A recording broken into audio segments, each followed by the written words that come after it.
Okay,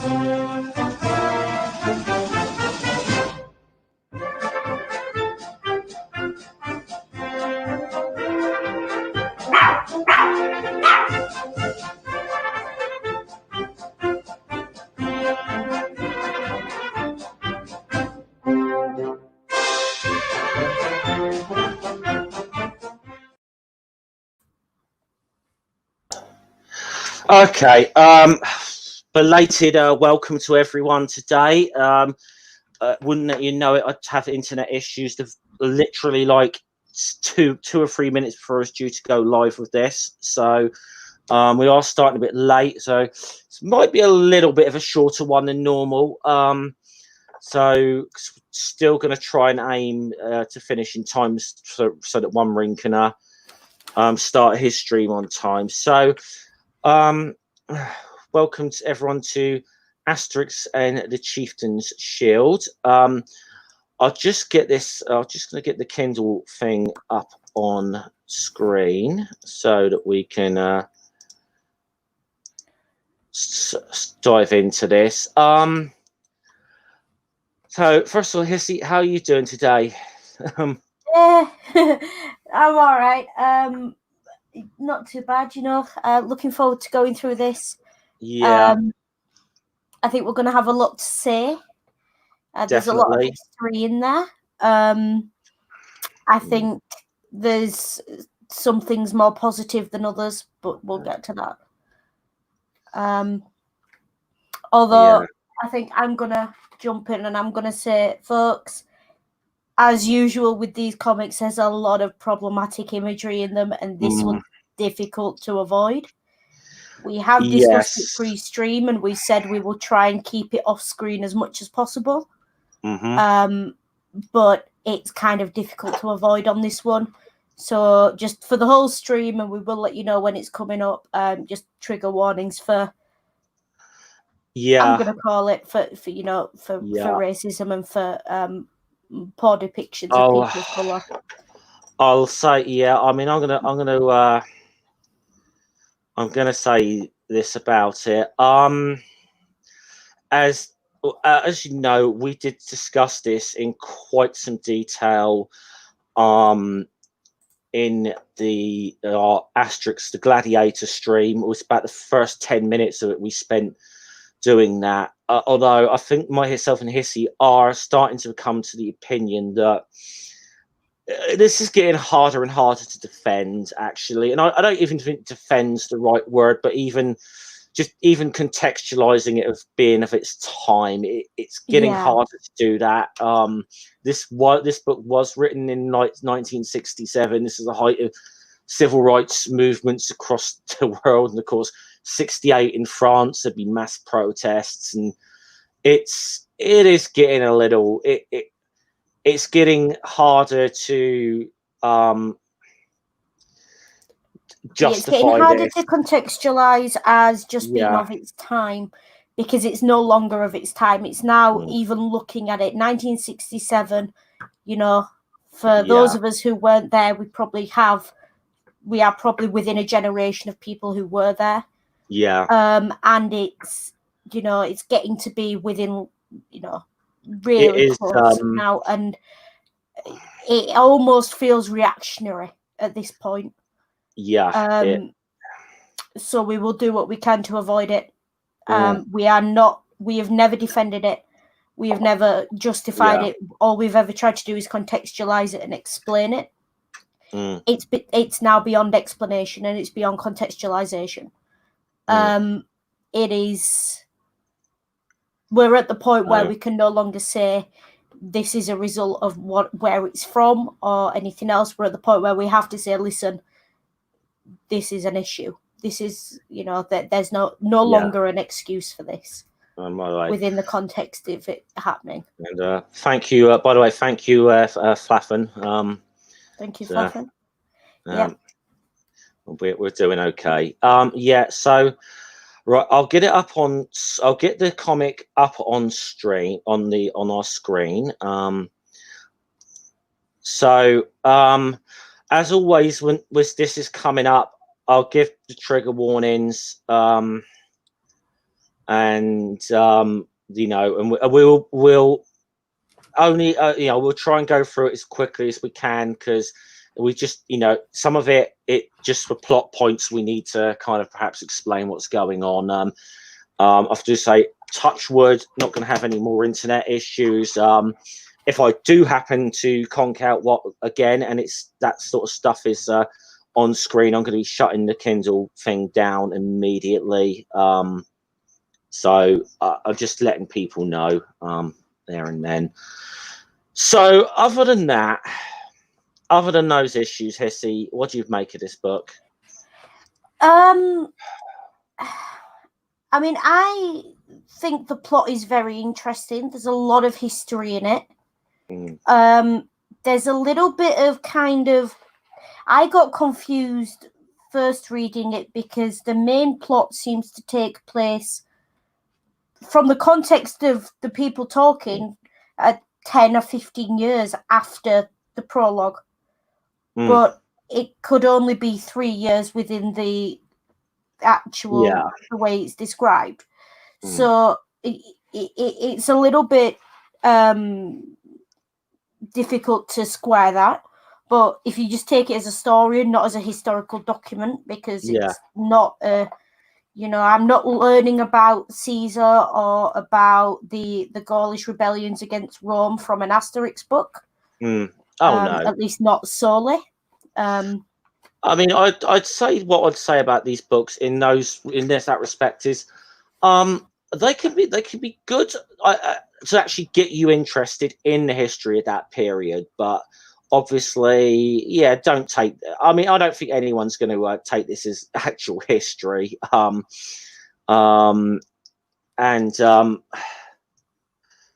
So, you know, it is what it is. But I think we'll start on the opening page, and I think we touched on this on the very first book, that this is so after the siege of Alesia, which is, I think, I suppose where the sort of main Gaulish sort of opposition to Rome, to Caesar, finally crumbled under Vercingetorix. And we did talk a bit about who Vercingetorix was. He was the chieftain. I suppose more than anything, he unified the Gauls. You know, against right, and actually, he is the only person to actually hand Caesar a defeat on a battlefield, as far as I'm aware. Jagovia, which is a place which is quite, it's a place that's a setting in this in this book. So, you know that. It's Jagovia's more modern. What's it of? You know, I'm terrible with but it was you know, it was near modern. What's the name? This near present day Clermont-Ferrand. In France is kind of where it's roughly where it is. I mean, they only found it in, I think, the 90s. So well, that's checking the date there. So that's Alesia, certain. Well, Alesia was. Well, we'll get onto that because that's a recurring joke throughout this thing. So I'll just get the setting here on this first page. The Vercingetorix, he lays his arms down at Caesar's feet, quite literally in this book, with some force, I think. Yeah, we can say he's not the most gracious of losers. No. One Roman soldier decides he's going to take a little souvenir from this, and he's going to take Vercingetorix's shield. And we have our first example of Latin. Now, folks, I know what that word looks like. It's literally just a word that means black in Latin. There's nothing to read into it. That just translates as a game of red and black. I'm sure we've all heard of the card game. Yep. Okay. Yeah, it's very small on this screen, but just in case anyone does notice it, that's all that is. So he ends up losing this shield to a friend of his in a game of chance. Tries to make off with his shield. Who then has it he then actually has it taken off of him by a centurion who then ends up, and the centurion, as we'll find out, is a bit of a drinker, and that's kind of where we get to, because with this at the moment, so that's the pre-setting.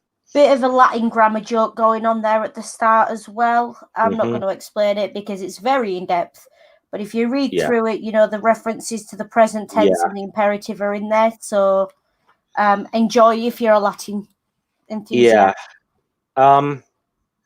So we fast forward to a couple of years later or whatever, our Gaulish village. You can see here in this panel there's a bit of howling there coming from Chief Vitalstatistix's hut,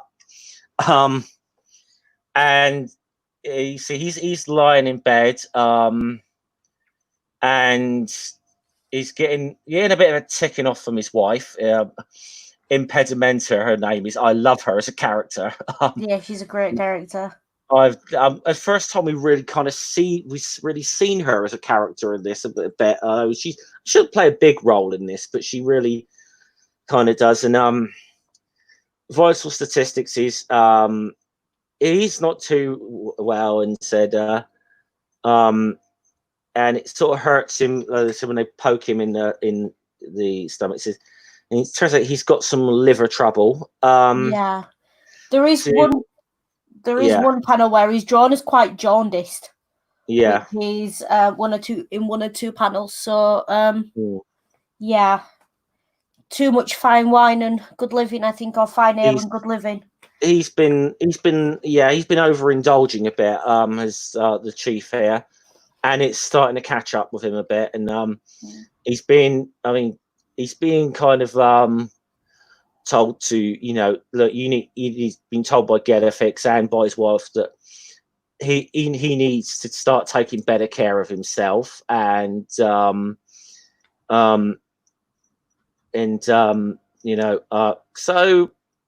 yeah, he is like a lot of people say, no, I'm fine. He's trying to tough it out, and they just end up keep poking him there, and he's every time he's like, ow, ow. So he's like quite obvious that they're almost you always feel Asterix and Obelix are kind of torturing him a little bit here. He says, Asterix is saying, Mickey, aren't they? Asterix, don't touch that. Touch what? Is it this? And ow! And then I love the fact that he calls Dogmatix up to him, and Dogmatix jumps up on him and hurts him. Now, so he's being taken. He's going to have to go for a course of treatment. Like, I think what he's going to be sent to whatever the 50 BC Roman Gauls equivalent of a health spa is here. Is kind of where he's going to get sent. And it's so I can't remember where is it said, Aquae Calida. I can't quite. It's Vichy. Yeah. It's modern day Vichy. Modern day Vichy, which is probably best known as where the should we say government that collaborated with the Germans in World War II were based out of Vichy. That's probably what it's best known for. And I will say Germany, because we found out that YouTube can get a bit funny about mentioning a certain political party in Germany at that time, as we found out to our cost the other week. Yeah, so maybe not again. So they're going to be going. So he's going to be going off on the road to see the druid. I love the name of this druid, Diagnostics, who runs this Diagnostics, famous health. Like, I suppose we just might as well call it a health spa. It's kind of what it is. It is pretty much. It's a combination of baths, and it's a kind of place you go to for a month to eat kale and drink water and talk about how being away from city life is soothing and cleansing. And to detox. Yeah. Although your liver does that for you, folks. Your liver and kidneys have got that covered. Just saying. it's probably something I'm going to need to do at the end of this lockdown, in all honesty. So, so make preparations to go away. They're packing the bags, and Asterix and Obelix are going to accompany the chief on this little journey. Right away, like he's saying, I should have a banquet to celebrate our departure, and his wife straight away is having a go at him and saying, banquet, I'm sick and tired of sacrificing myself for a great fat barbarian by the gumption of a wild boar piglet who does it.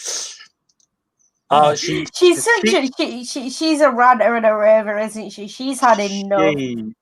She's chewing him out here, and he's like, okay, let's go. And this is the kind of thing that we covered Vitalstatistix a little bit in the book, The Big Fight, where he's a good leader. He really is. He's a good chief, but like all these things, he's a great chief. He is no two ways who's in charge in that relationship. Yeah. I think as well, it's typical wife, isn't it? She's worried about him, he's sick, and all he wants to do is carry on making the same things. Believe it or not, folks, when your wife nags you, it is usually because she thinks it's for your own good. Yeah.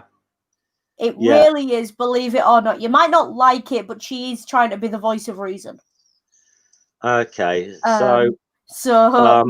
just to stand up for the ladies there, because this could be, otherwise a bit of an issue. Obviously, Cacophonix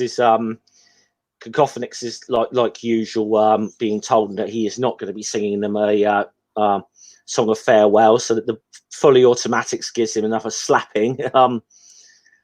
So meanwhile, the lads hit the road here, and you can tell he's not taking this seriously already.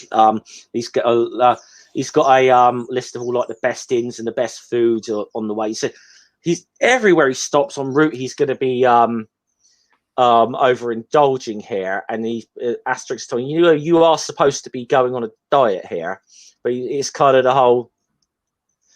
He's going on like last sort of bender before he does. I do love the excuses of you can have food but not too much sauces. Wine is for the stomach. Digestion needs an appetite, and cheese is an aid to digestion. Sort of like it's sort of like the thing. It's like the old thing of smoking to help your lungs, really, isn't it? It's smoking takes 10 minutes off my life. Yes, that's such a stressful thought. I think I'll have a cigarette. By the way, I just realised I hadn't modded Ring on my channel. So Ring, you have a wrench now if you wish, if you like it, you do have a wrench. Cool. So off he goes to have a nap after his huge meal. And then. So a leaf falls on him, and he's in pain. So the lightest touch known to man. Yeah, it has to be carried into the city. Yeah, they're literally carrying on these. I wish I was dead, and so they treat. And here's the funny thing: like throughout this thing as well, is like Obelix is a bit like, I didn't know you could get ill from overeating or anything. I think that's ridiculous because we know Obelix's appetite. And Obelix, has got a bit of an advantage that he is damn near indestructible. He's got superhuman strength, and it seems to be damn near impossible to hurt him as well. So he maybe seems to not have to it be affecting quite as much as, say, some of the others. Yeah, this one amuses me because we've all had it. We've all had that one doctor we just wanted to give who felt like they were punching us when they pressed somewhere tender.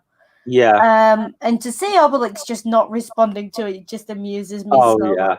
It's a lot of fun, that. A lot of fun. This doctor clearly put all of his weight behind the punch. Yeah. And Obelix is just, What? What? And the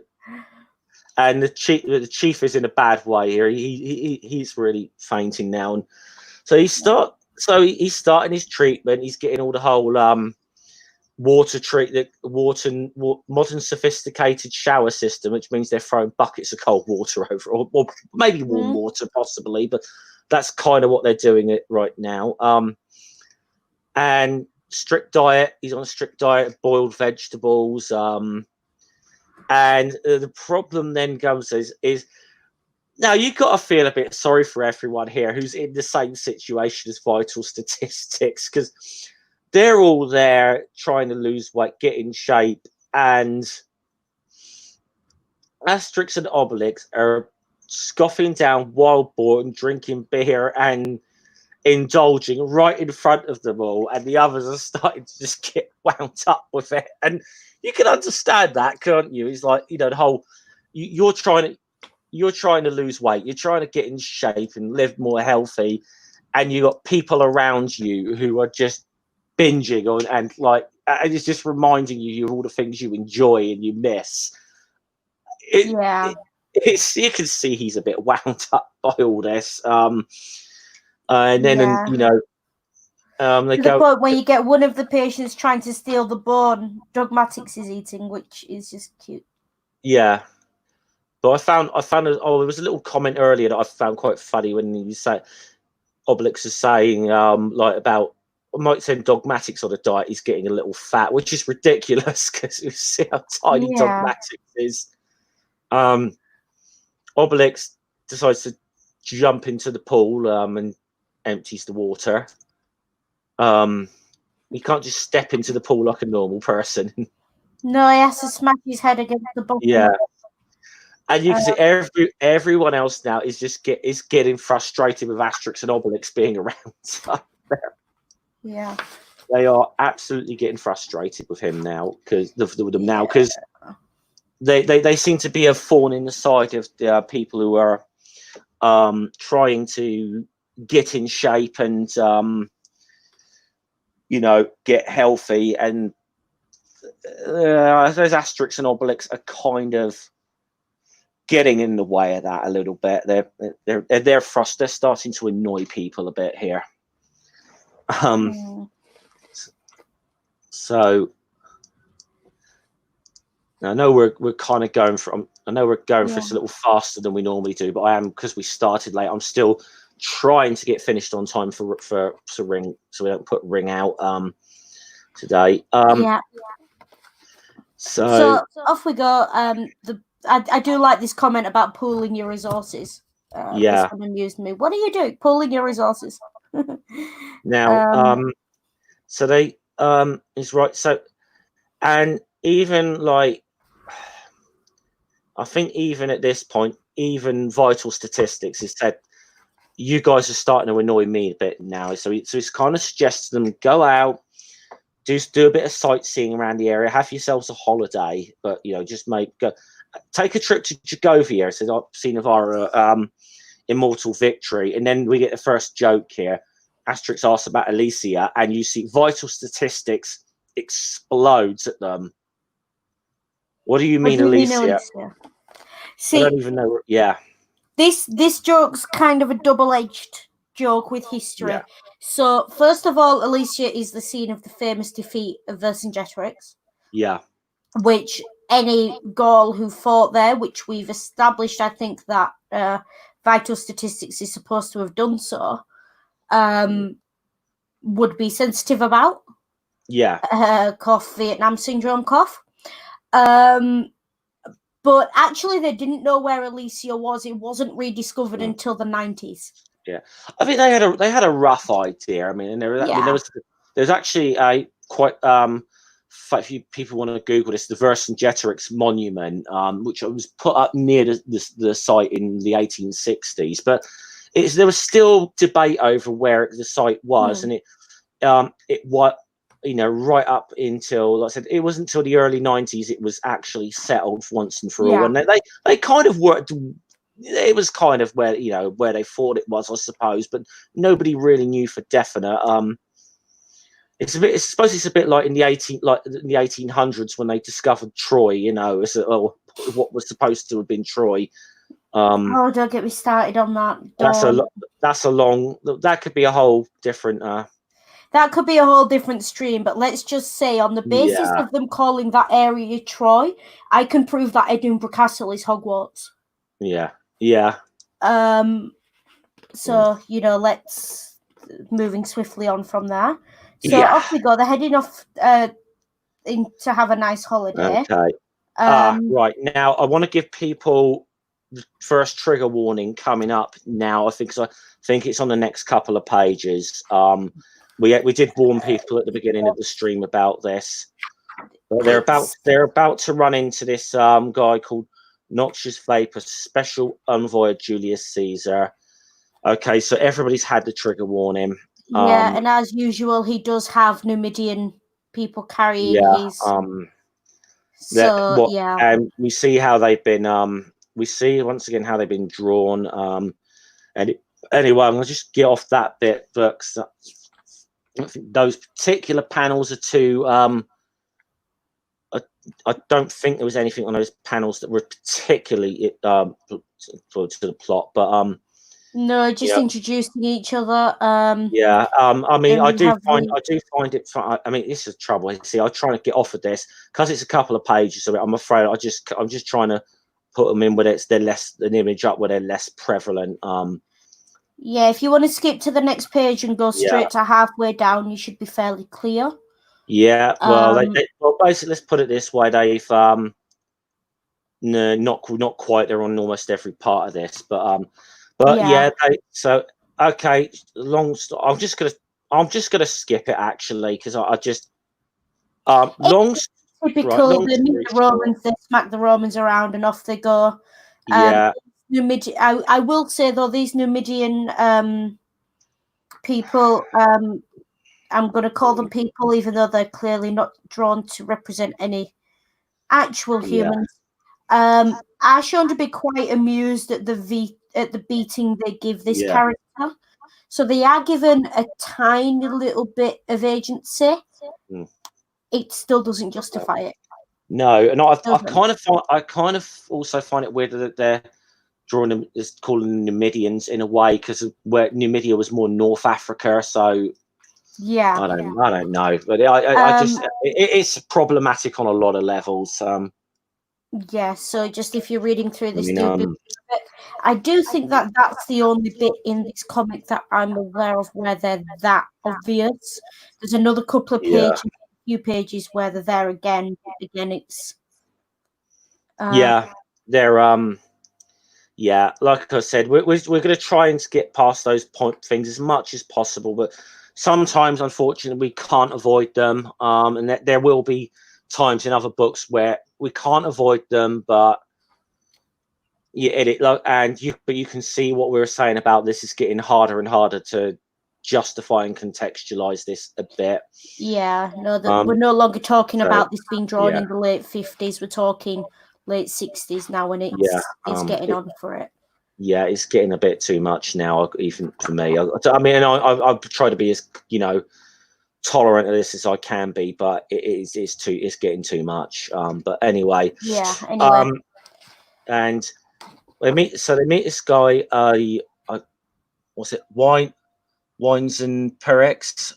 Wines and Pyrex, wine and coal shops. This is actually a historical thing. I've got a note on this. So let's have a look. He owns a shop. So he owns a little shop in Jagovia where they all seem to sell the same thing: wine and charcoal. Yeah. So these are Avernian immigrants to Paris would operate shops that sold wine, wood, and coal. I can't pronounce what they're called. Bougenats? People who move from rural France to Paris. So essentially they're sort of first generation moving from rural to urban. And these were the kind of shops they opened to try and make a living. So there is a joke there about, it's in his name, but it's also I like some of there as well. I love some of the names on here because you got his name, Wines and Pyrex, local politics, foreign politics, thermostatics. So I like some again. I like the puns, I know, but So they're there. So they're going around, looking for, so they're going to enjoy themselves. And funny thing is, they sort of moan about them. The Romans are taxing us hard, and we're not even getting so much of a sausage in return. And then suddenly a guy walks in, "Hi, got sausages for everyone here," and they're wild boar sausages as well. It turns out. Yeah. So they're having a bit of a time they're having a bit of a time. Meanwhile, our Roman friend Noxious Vapus is he's rushed back to Rome, and he's reporting to say that it's getting a little bit rebellious in that era. I've been attacked. I was beaten up by Jupiter. What's up by Nerva? Julius Caesar's like, this is getting a bit. Yeah, a bit of a habit. I need to show the Gauls who the boss is, kind of thing. Yeah, I will say the Romans using these various deities as sort of semi-curse words. I don't see why they wouldn't have multiple deities. They wouldn't have all worshipped the same deities. Although there would have been a core that you would have worshipped publicly. So I mean, I don't see why not. It's just the equivalent of going, Yeah, I mean they do that. They do that with the Romans. They do that with the Gaulish ones. They'll say like "by to Tartus" or "by Bellissima," So they're doing that with the Gaulish deities as well. So Caesar's going to say that, right, I'm going to give them a little. They need to be reminded who the boss is. I'm going to stage a triumph at Jagovia itself. The real place that's a real symbol of pride to the Gauls. And a triumph was a sort of name for like a parade anyway. That they usually was given in Rome for like victorious generals.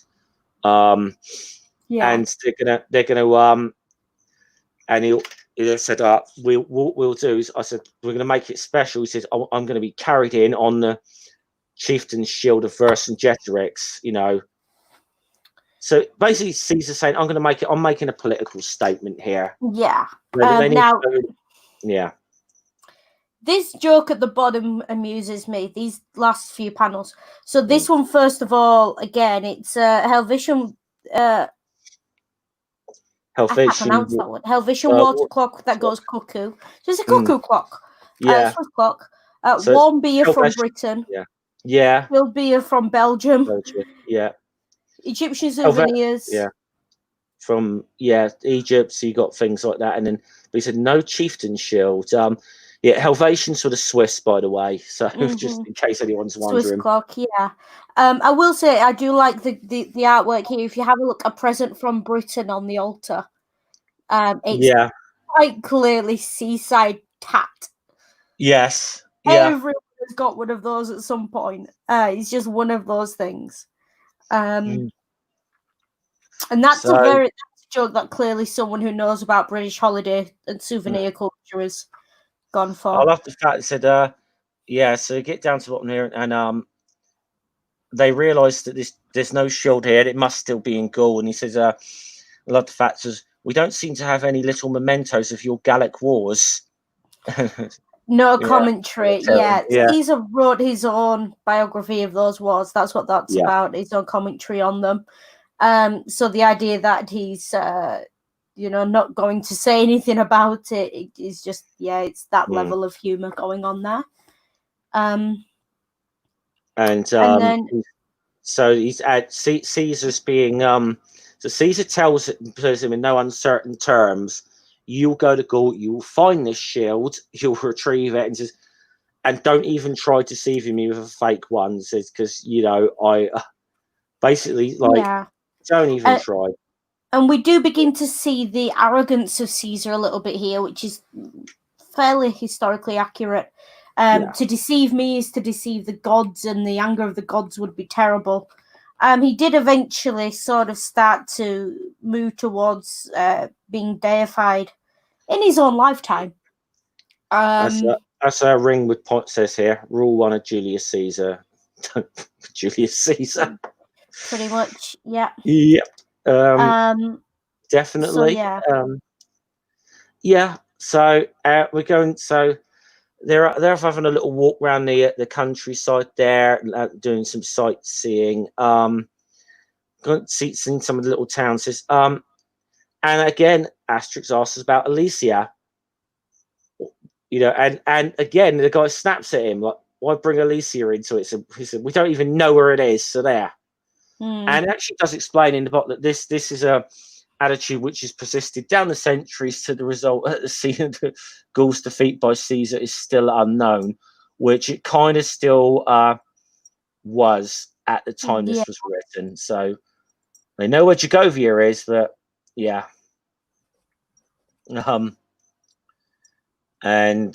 So getting some right, so skip a page. Quite a few gammon and ham comments at the bottom of this page. Again, short trigger warning coming up.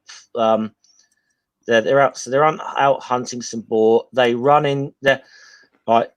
into our envoy who's being carried again by these guys, and we'll just get. I'll just go to the bottom of the page. We'll go past it. It's not that important. Yeah. Damn it, it's right here again. So yeah, he's just been mourning that he's been caught on the road. They're back, and Obelix is quite a sweet one at the top of the page. Obelix blushing because a woman compliments his ability to eat. Okay, I'm just trying to get past that. Yeah, no reason to scroll back up. That's why I just read it out. Okay.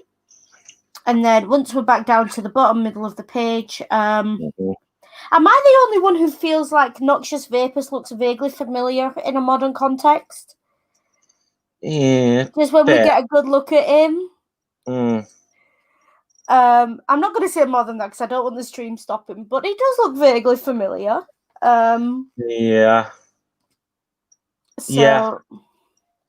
You believe me? He's like the best. He's like the best Roman.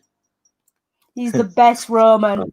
Yeah, obviously not intentional because for obvious reasons that wasn't intentional. Because nobody.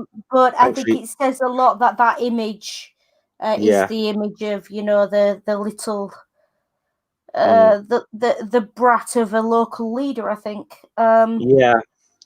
So they're being told they've got to go and get those. They find this shield. So let me just skip to the next page. Obviously, so they start knocking down doors, sort of trying to find the shield. Bust in there. Just what do you expect to find in here? And he's there. And coal. Apparently. Coal. They go into search the Coke store, and except for one of them who obviously couldn't be bothered to go in, this little guy at the back, who so they all walk out covered in soot. It seems to happen to these poor guys quite a bit. Yeah, quite a lot of puns about dirt and coal and dust and dirty looks. And then, of course, the two guys who didn't bother going in end up being promoted, even though they're both quite clearly they'll get to well and truly, I think, into the amphora. We'll get to them. So sorry, just keeping on chat. Rule 2 is similar to rule 1, and rule 3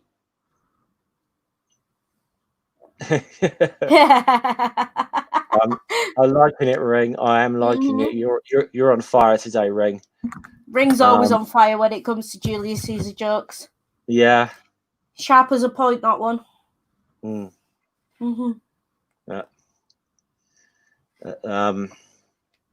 So they're going back. The one who's been bunking off there, and they called him a skiver. You're going to be confined to barracks. So they all come back, and they just got nothing to share for themselves, but being covered in blooming coke, you know. Yeah. And I mean, it was even suggested here. Well, why don't we just? It's suggested by this guy. Why don't we just try and send Caesar another shield? And the guy was saying, Vapa's saying, no, he'll know. He will know, and that'll be a quick trip to that'll be a quick appointment with some lions for us if we try. Rule try 4: that if you're going to try and F with Caesar, don't, because you'll be fed to lions.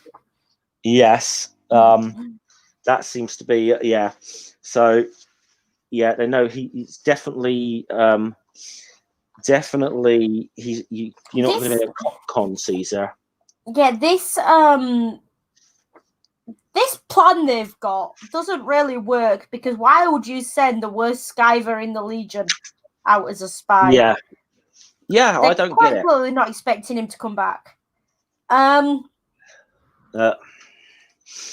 Yeah, I mean, it's I don't know. I think almost there's this. Yeah, they just they're sending this guy out, and the way he's sort of saying, they said, like, they've been told him to sweep the courtyard or whatever, and he said, I've swept half of the first flagstone, just taking a breather, then I'll do the other half. And yeah, so you can definitely tell that this guy's I believe what would be known in the forces as he's a skiver, or I bet he's a bit of a malingerer as well. I think probably.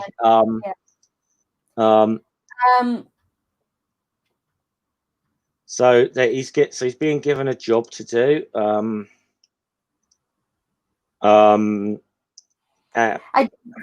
It does amuse me that he takes the broom with him. Holding it like it's a World War I rifle or something as well, which is just hilarious to me. No, you can't rely on him. You've just spent 2 pages showing why you can't rely on him. Yeah, that's I know. I feel like this is a great commentary on the stupidity of the top brass sometimes. Yeah. So they're sending him out dressed as a ghoul. So what do you think he's gonna do? Is it infiltrate? Obviously, he's going straight for the bar. Go for the bars, and doesn't take him long, obviously, to get through a few drinking horns of either wine or ale or whatever it is he's drinking, and gets drunk. What do you think happens? He spills the blooming beans. Spills a lot, yeah. You know what they say about alcohol being a truth drug? Yep. So this is interesting. And what's interesting is he didn't bother telling his superior officers this information. Yeah. Which is quite interesting considering he knows what happened to the shield. Yeah. But, you know, to be fair, they didn't ask him. So I think as well there's I don't know, reading it and seeing the way he drinks, there is a potential argument that there's some form of, you know, an indication of soldiers come back and bury themselves in the drink, but that's a bit of a stretch, I think. Yeah. And if anyone is in that situation where you're turning to drink because you've got trauma, please speak to a doctor, because it's not healthy and it's not right. And get the support you need, I think. Yeah. I love the fact that weird thing that they said he's absolutely stoned, which actually implies that he was on something else actually. But so he spilled the planes so that the Romans are looking for the shield of Vercingetorix. Asterix is like, no, we must not let them find it. It's up to us to find it. And so the only people going to be holding a triumph are going to be us. So Asterix and Obelix are going to be going on their way to And of course, so our lazy legionary ends up back here, and he kind of ends up in the drunk tank. In the clinkers, there he's called there. Right. Yeah. I'm going to put this out there as we talk about the next page. Right. I kind of feel like I know where the idea for the Michelin Man came from. Because, or at least within this story, because it's quite obvious that circumbendibus as wheels is a reference to Michelin, and then Obelix happens to visit. Yeah, well, Michelin I do think could be related. Michelin is a French company, just so people know. Yeah, no, it's based in this town. It's a reference to Michelin. But I just wonder how much Obelisk visiting in this alternate universe where this is actual history would have had an impact on the design of the Michelin Man. I believe who we all know has 2 or 3 spare tires. Yep. So. Yeah, I believe he's got a Latin sounding name actually as well. It's Bibendum actually is the name of the Michelin Man. A bit of useless information for people. There you go. So and again, right, trigger warnings coming up. Again here, some more quite problematic drawings here. Yeah, especially. I wouldn't have minded this joke about like a short person in being like an intercom system with a secretary here, but then again, it could have been a good joke. Could have been a very good joke, but they went and ruined with the artwork and the dehumanization. I think. And there it is quickly. Okay, just so that people get an idea of it. But yeah. Otherwise, they're running through here. So, personal assistant anesthesia, who I bet is a real bore. Yeah. And I do like the idea that they've got a carving pool, which is obviously quite the equivalent to a typing pool, but don't linger on that too long. Again, it's this mashup of historical and Obelix is having dreams of like being turning his many thing into a business like this, and the Obelix dogmatics minis. Actually, it'd be a while before we get to it. When we get to Obelix and Co, that could be worth remembering this. The awkward secretary. So they go in. Yeah. So they get into. So they go into this. They're going into the office here too, and they start asking him about the Chieftain shield. Yeah, I love the sign on his desk. Be brief, carpe diem. Yeah. Which again, is just, quick trigger warning. They tries to call in the guards. The little guy comes out from the desk again. Obelix intercepts him, and there's a couple of panels where he's holding him. Okay, so I'm gonna just try and get through them. I think just leaving this entire page is probably best. Okay, well, I've got the top half here where it's not on there, but grabbing someone by the skirts and lifting them up, and it even if it wasn't a character drawn like that, that would be seriously problematic. So I think just moving on from that. So I mean, they did. So he does point out that he was the legionary who got that picked the shield up right after the defeat of Vercingetorix. But he's the one who lost it. He lost the one who lost it in a game with chance. He said, when I was demobbed, I stayed in these parts, made my fortune here, making wheels. And they got sent him off to this bath attendant at the hydro. So the other guy lurks in the. Yeah, I'm sorry we skipped through that, but I didn't want those images on screen any longer than needed to be. So I hope people understand. And it says we're of course going to take course of treatment. Treatment what for? As we have to find a bath attendant. So let's find the chariot there to get us there faster. He's so he's now going to send off a joke. And this comment that he passes, use a slab without our tablet head and just take one copy for my personal files. This message must remain anonymous and confidential. Yeah. So there is a joke in there about, CEOs and keeping things private and things potentially not being as above board as they might be in large businesses. So they go into this obviously bathhouse, like bit similar sort of place to what Vitalstatistix is in. And I suppose this is a region of France where there are a lot of health spas and that anyway. So and this one is run by Therapeutics. Yeah. And kind of get the feeling, and Asterix is somewhat getting on Obelix about his weight in that again, I think, a little bit. And so meet this like druid kind of guy. It said so he gets it, and they prod him a couple of times, and Obelix is like, ouch. He's like, and when they say strict diet, he's like, big ouch. Yeah. Yeah. I do like the names of the staff at this one. Apple juice, carrot juice, prune juice, tomato juice. Yeah. And the Obelix has been put on the same blimmin' regime here as Vitalstatistix, and he's not a happy boy. Not a happy bunny. And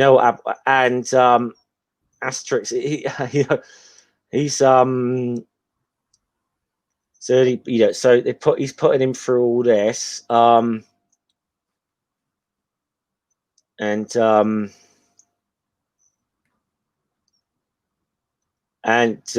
think they find out that he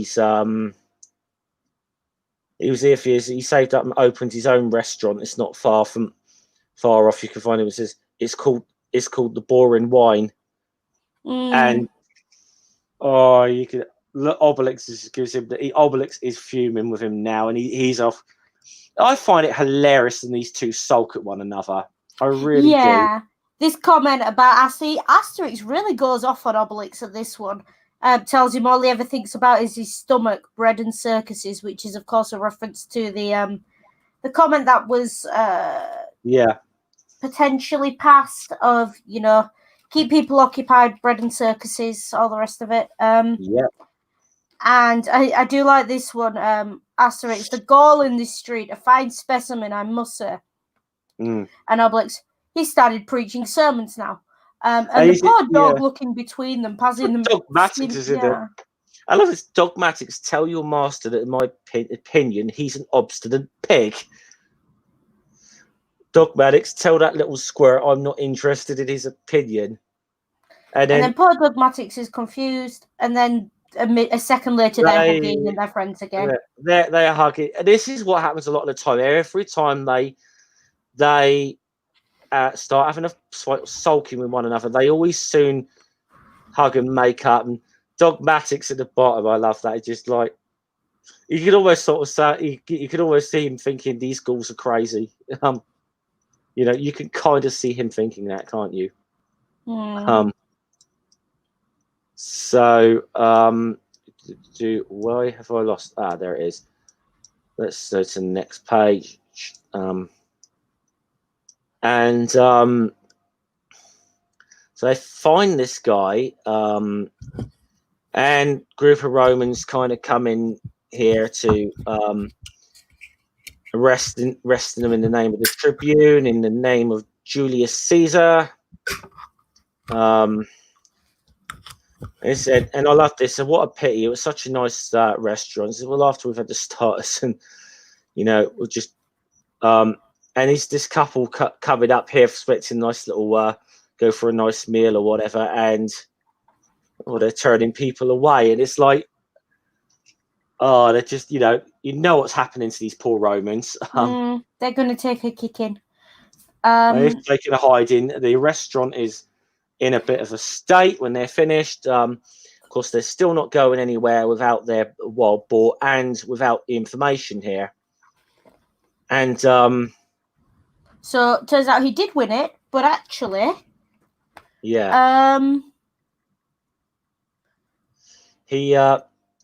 said, but I left the camp without he left the camp without a pass. The centurion took the shield off of him in return for his silence, and now they're going to have to track down the centurion.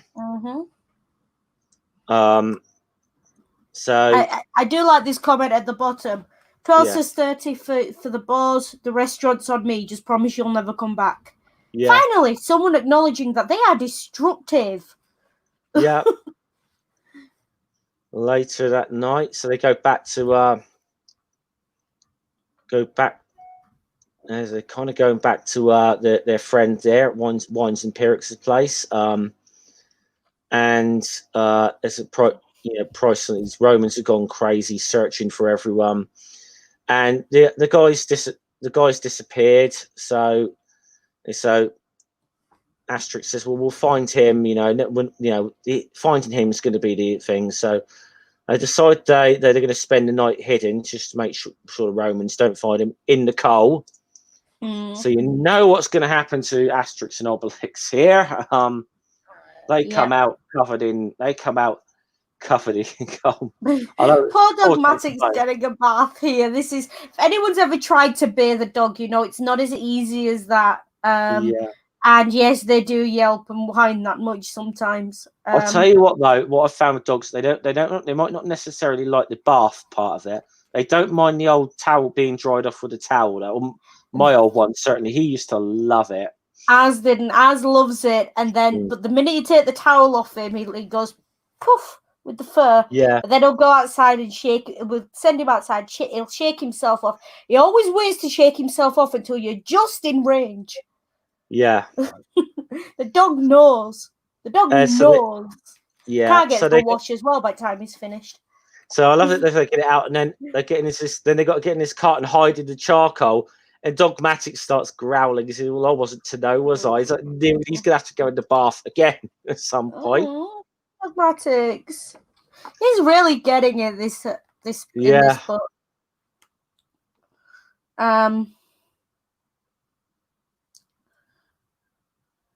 So they're bringing the charcoal into in the place.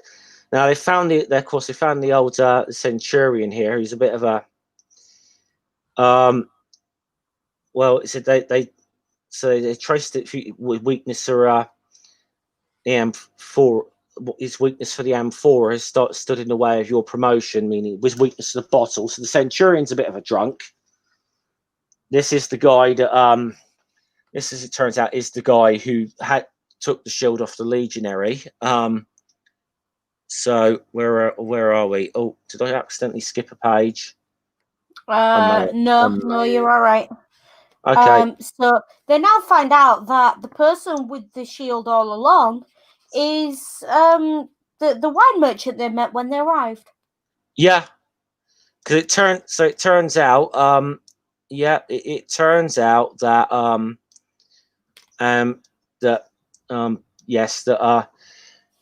he had it all along, but he's saying, we want them, and he said, I was the one who remembered the name. He says, don't forget my promotion. He said, he remembered who he gave it to, and he said, it's like, you know what's going to happen here. He says, Asterix, you're the two ghouls who are after the chieftain's shield. He says, call out the guard and whop. What about my promotion then? So he said, drunk centurions going out there, get all the troops together. Again, got them. Attention, stand at his company. Pay attention, you lot. All right. Again, we've explained the salute before in case anyone says anything. Yeah, we have explained the salute. It's Roman salute. It's there for a reason. So, we've got the ordering them about, and obviously this sketch could very easily come out of any British comedy. It's a very Dad's Army style sketches. I thought that immediately. That this was it's just Dad's Army. They went that way. So why aren't you chasing them then? It's like Dad's Army or It Ain't Half Hot, Mum, that sort of thing. You pay attention, you can sort of see like Windsor Davis in his voice, couldn't you? Like, pay attention, you horrible lot. Yeah, you can, can't you? Yeah. It is that. It's definitely that. It's apparently it translates as well. So that's nice. We've all got the same stereotypes, we just say them in a different language. Yeah. So, and then this poor wine merchant now has to hide because the garrison are on their way. Yeah. And he says to him, "I've got." So they found it. They find him. He's back at his place. And he said, "Listen, I've something I need to confess, and not now. The whole garrison's after you."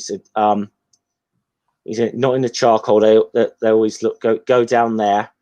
So here's the thing. I go in there. The Romans straight away search the charcoal. And then come out filthy. I do love the idea of the two drunk NCOs being the ones complaining that you got the others centurion, the drunk centurion and the skivings legionary. Yeah. Yeah. And Polydogmatic's getting another bath. Yep. They're getting and then they find out. So he says that he said that the centurion, he swapped this guy ended up swapping the shield for an amphora of wine. And then he said this Gaulish warrior who was about to leave for home saw the shield, and he said, "Look, can I have that shield?" He begged me for it. Let me, keep it for safekeeping. So he said, in a weak moment, I gave that glorious shield to a stranger who didn't even come from these parts. So this, and I do like this. Far be it from us to cast the first Menhir. Asterix, people without potion cast smaller stones. Yeah. Nice little idiomatic joke there. And this important thing is that he said, "I'm ashamed of myself. I ran away. I should have been for running away. I should have just confessed I'd given the shield. I'm just really unhappy." And then suddenly, he says, "Can you remember the warrior's name?" Suddenly he says, "That's him." And look who walks in, looking a lot leaner than before. It's Vitalstatistix. It's his shit. It's his shield. Yeah. He's the one who had Vercingetorix's shield. Now, as you can see the way he's drawn here, he's definitely lost a bit of weight. Yeah, his clothes are drawn very baggy as well. Yeah. He's not much bigger than Asterix really here. Yeah, I think that's the entire point, that he's quite small. And I love the fact is he hasn't put on that much weight since I last saw him. Should have seen him 4 pages ago? Yeah. And yeah, it turns out that he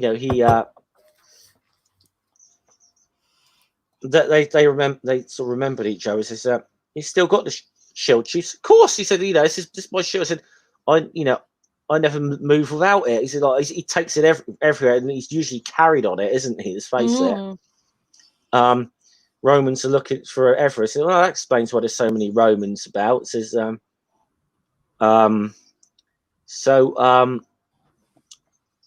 Vitalstatistix, this is an Obelix. So they're getting ready now. Yeah. Gonna have it. Here come. Got an idea. It says, "Can you summon all the town of Jagovia?"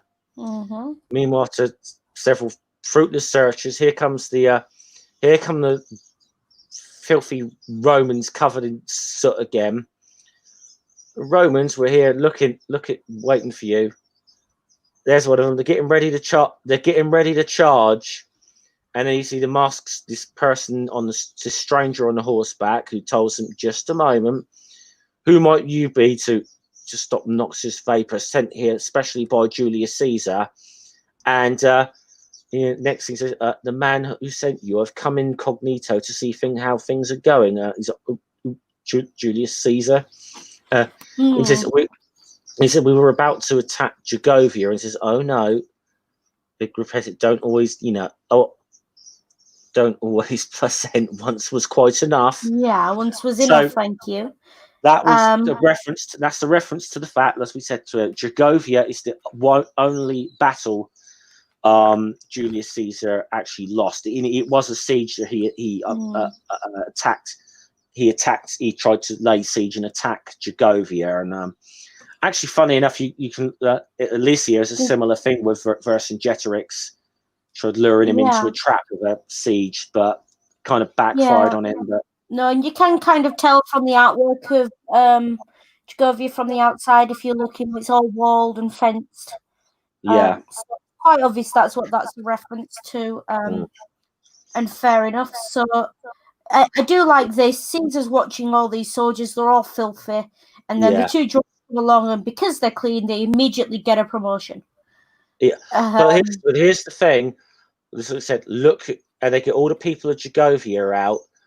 Come out and watch the triumph of Chief Vitalstatistix on the shield of Vercingetorix, and Caesar's like,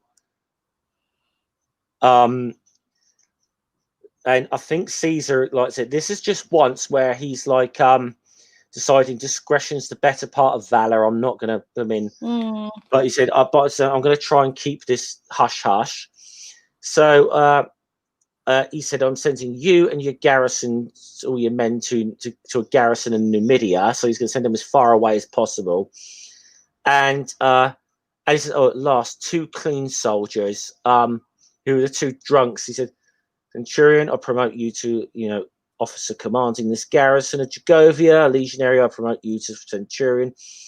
And I never want to hear the name of this town again. Don't worry, we'll keep the best of terms. We'll keep on the best of terms with the wine merchants, all these parts. Damn right they will. So basically, you've got a couple of drunks in charge of a town that's famous for its wine. Yeah. So that's gonna go well. Ring. Is this Ring saying?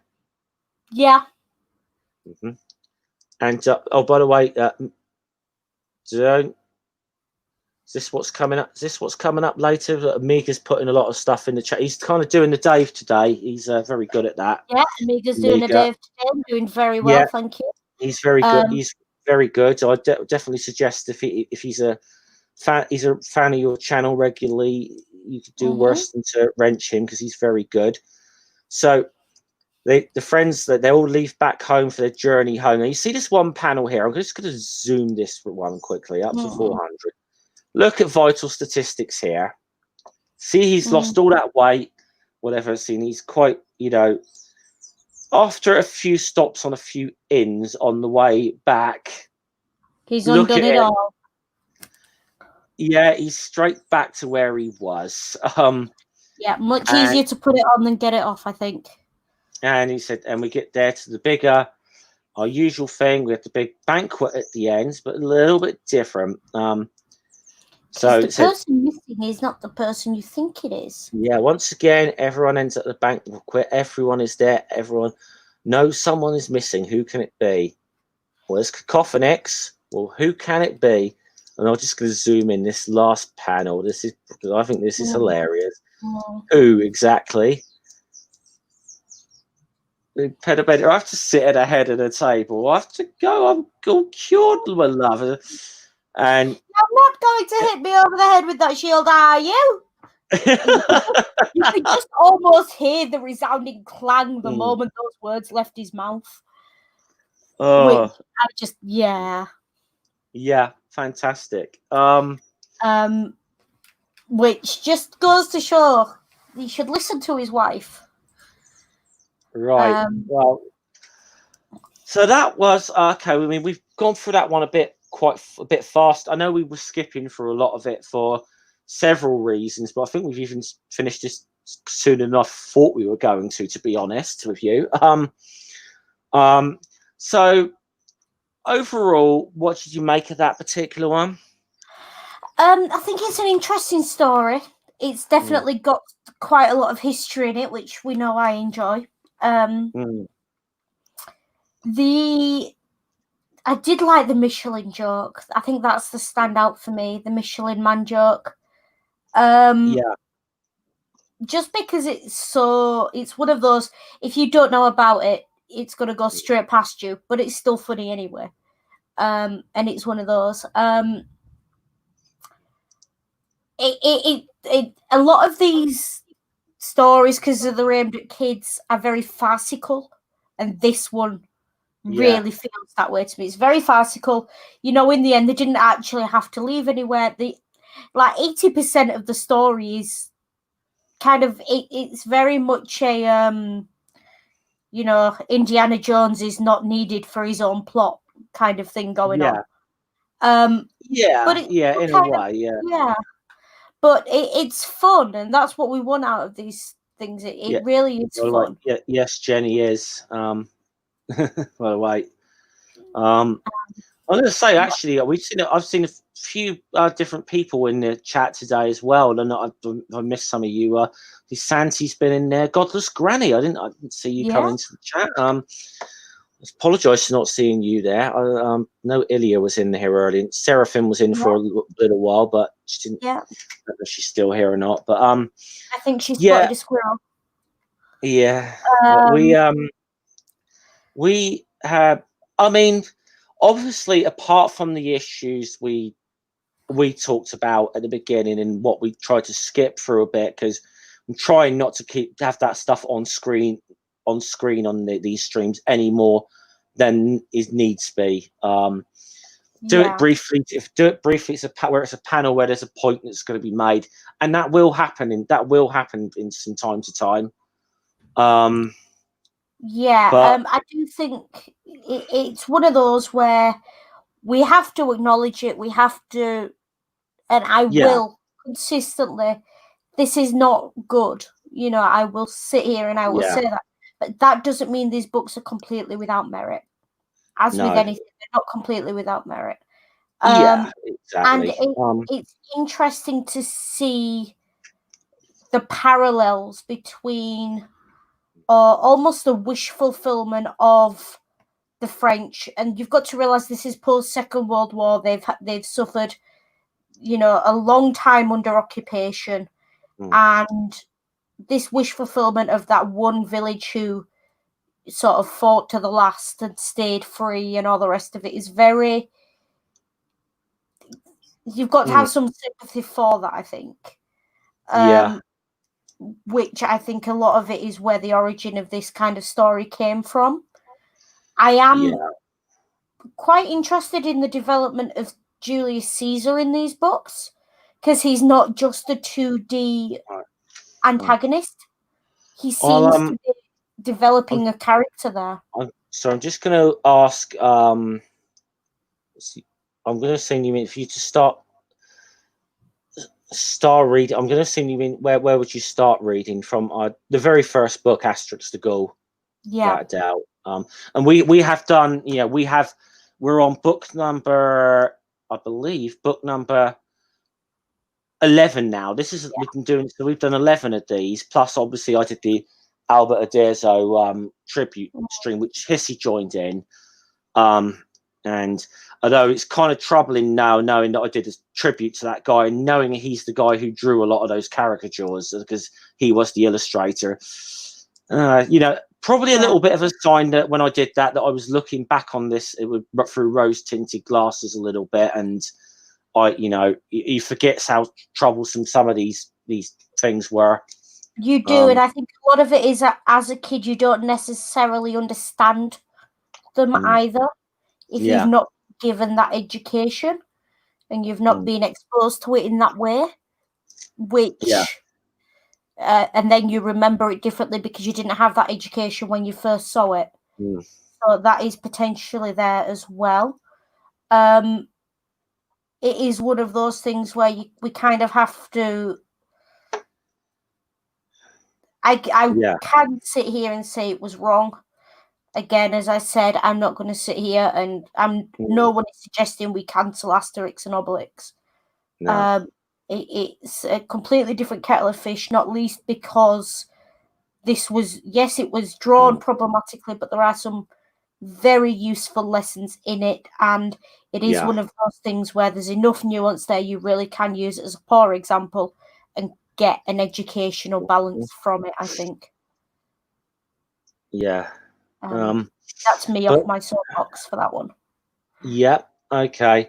Well, hopefully, I'm sure we'll be doing this next week with any luck. I don't know if you're working next week or not. This is a reason, obviously, because some of the shifts Hissy's been working that we haven't been able to do. This is quite to the it's always in our regular time slot. And obviously, when we start coming out of lockdown, these things might be taking place a little less than normal. But next week, so the next book in the series is Asterix at the Olympic Games, which should be an interesting one. Yeah. And then book number 13 is Asterix in the Cauldron, which will be on my channel again in a couple of weeks' time, and which is one of my favourites. So this could be interesting. I'm not actually sure that I've read Asterix at the Olympics. I'm not actually sure that I've read it.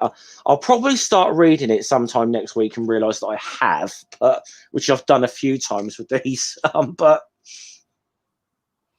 Yeah, I mean, we all know, for those of you who don't know, I don't read these books more than a few days up front before the stream. Yeah. So I haven't read Asterix at the Olympics yet, so it's going to be totally new to me, which is why a lot of my reactions to this stuff is, I didn't know that, or it's I'm coming at it with fresh eyes, which I think is important for showing a lot of what's in these comics. So Ring's saying Asterix at the Olympics is one of his favorites, so that should be fun. That sounds good. Yeah. All right. Now, obviously, we've got Ring's stream coming up in about 15-20 minutes or so. Yeah. However, sorry, I'm going back looking for it. Now, because you plugged this a little last week on your channel, and I remembered I was meant to plug this week. Do you want to plug that thing you were talking about last week, Hissy? Oh yeah, Tony's lessons. If you go find him on Twitter, he's at TonyKeen46, and it's pinned to his top. It's an online course on cinema and the ancient world. He is a academic. I think he's a Dr. Tony Keen, I think. PhD in classics, I think. Don't quote me on that. He doesn't use the title doctor, though, so I'm not entirely sure. Yeah, I mean, obviously, because he's either a doctor or a mister. He's got at least a master's in it because he was teaching a master's in it. Yeah. Well, I can't do it the way Ring does it, but well, I'm a doctor, don't you know? Yeah, so I'll put the link to it in the chat if you want to have a look. He's running an entire course on cinema in ancient Rome and ancient Greece in cinema. I highly recommend. This guy is fantastic. He's intelligent, and he will get you really thinking. Also, something else I want to plug that's happening tonight, 7 o'clock UK time. Check out the hashtag Classics Twitter movie. They're watching the 2004 version of Troy. Now, before you groan and because we know it was a terrible movie, but that's going to be half the fun, watching these academics tear this movie apart. I was just searching for it, but thanks, Hissy. That's Tony's thing here, and it's about so that worth checking that out. Looking at cinema and classics as well. That's up. So and so that's 7 o'clock UK time. That's 2 p.m. Eastern time, 11 a.m. Pacific time. So if you want to watch that, the hashtag again, I'll drop it in the chat. Do join in. I'm going to be joining in. I'm going to watch it. Yes, it's the one with Brad Pitt, Santi. It's that one. So by all means, come and have a go. You know, they're a really welcoming bunch, and there's some chat about, you know, there's at least one person who I think plans on tearing this film apart as it plays. So it should be fun. Yeah, because it might be a bit more. It may be a bit more fun than probably my evening is going to be, because my evening might consist of watching Southampton get torn apart by Manchester City. So it's probably not. So but, might because I know that's going to happen. But I actually do want to point about with the football things as well. If we know we've just discussed some of the issues with this, I do actually have the special Show Racism the Red Card football shirt on today, which my trade union, the CWU, is selling these. And they are some of the money raised, and this goes to like things like Let's Kick Football Out of Racism. So racism out of football. Let me get that the right way. Racism out of football. Yeah. I will say as well, for those who are interested in film and classics, just to go back to that, there is a film every week on Classics Twitter movie. Keep an eye on it. The film, if you want to follow it on Twitter tonight, 7:00, it's on Netflix UK. I don't know about US, but it's definitely on UK, because that's where I watched it. So by all means, join us. If nothing else, follow the hashtag. It's going to be fun. Bring a drink. You'll need it. I just say it's probably more history in one of these Asterix books than there is in that movie, to be fair. So, I mean, to be fair, the movie's based off Troy. It's based on the Iliad, so it's based off a myth. But it's reasonably accurate to the plot. It just doesn't seem to have one of its own. Which is a take I have found quite a few people agreeing with me on. So if you want to watch classics, have a kind of a meltdown over a film about our specialty, by all means. I live tweeted watching it a couple of weeks ago, and I'm gonna rewatch it again tonight with them, because that's gonna be fun. But that's what I've got to talk this week. Jeff obviously is going to be watching the football, so quite possibly I may possibly end up watching Troy, actually, because I got to say I'm not holding out a lot of hope for my beloved Southampton Football Club today. It's all right, Jeff. It's character building. That's one thing. It's one thing you do learn supporting Southampton over the years, is how to be gracious in defeat.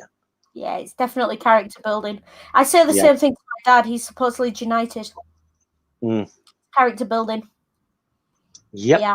So British football guys, anyway, anyone interested, but Anyway, I think we'll probably draw this to a close. Please go